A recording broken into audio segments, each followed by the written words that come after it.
Well, hi everyone. I hope this finds you well, because at the moment it's only too natural for people to feel concerned, worried, or downright scared. And for leaders, it's all right to feel scared in these times as we're having changes imposed upon us, and so many people hate change at the best of times. Which is why I've been posting this week on what I think are 10 key areas that strategically organizational leaders need to focus on in order to help navigate their organizations successfully through these stormy waters. And I've spoken to you about, for example, the importance of maintaining a focus on delivery of strategy and vision at the moment. And that's going to entail making some difficult choices. Choices around what have suddenly become nice to haves. I've also spoken to you about the need to be very mindful of your own behaviour and how that might impact upon others, um, namely your stakeholders, your staff, your customers, and other key stakeholders that might be out there within society. That means being very understanding, very empathetic, and communicating actively.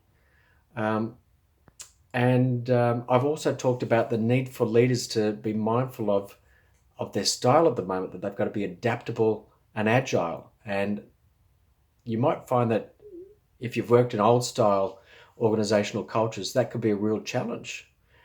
There's many old organizational cultures out there who value stability at a time when that's just not going to work. So something to be mindful of, which brings me to post number 9, which is governance and systems, ensuring that you're getting things done in these crazy times.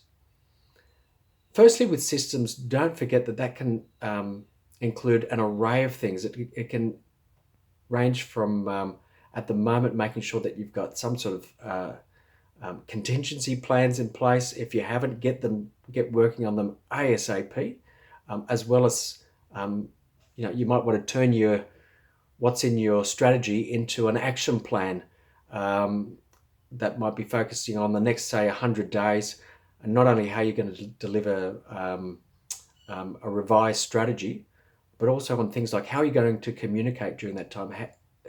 Who is it within your organization, your key stakeholders, that you need to be ensuring that you're working with them closely, and maintaining their engagement. And with governance structures, obviously, for a lot of organisations over the years, they've just had in place board committees or monitored and evaluated things from an executive level. But here's your opportunity to empower your staff and get them involved in making sure that things are getting done, and monitoring that from a higher level. And that's got some significant benefits to it, because it increases your resource pool with that higher level stuff. So at a time when everyone's going to be running the risk of running around like headless chickens, you can get more people involved in making sure that the organisation is getting things done and maintaining successful even in these crazy times.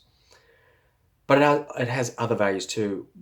By involving important middle managers, or even people a bit more junior in the organisation who you can see have significant capability or significant potential and need some sort of development. If you involve them and ensure that you support them through mentoring or whatever other needs are required, here's your opportunity to not only engage them, but also to develop them so they come out of this stronger in the long run. And from a psychological perspective, when people are feeling scared, as so many of your staff will be now, by involving them, they feel like they have a real say in what's happening, and it'll really help abate their stress levels. So something to think about there. But by putting in place, particularly these empowering governance structures, think of it this way. While you might be in scary times at the moment, you could come out of this far stronger than when you went into the COVID-19 crisis. So love to hear your feedback. If this means something to you, please feel free to share it. And otherwise, most importantly, thank you so much for your time.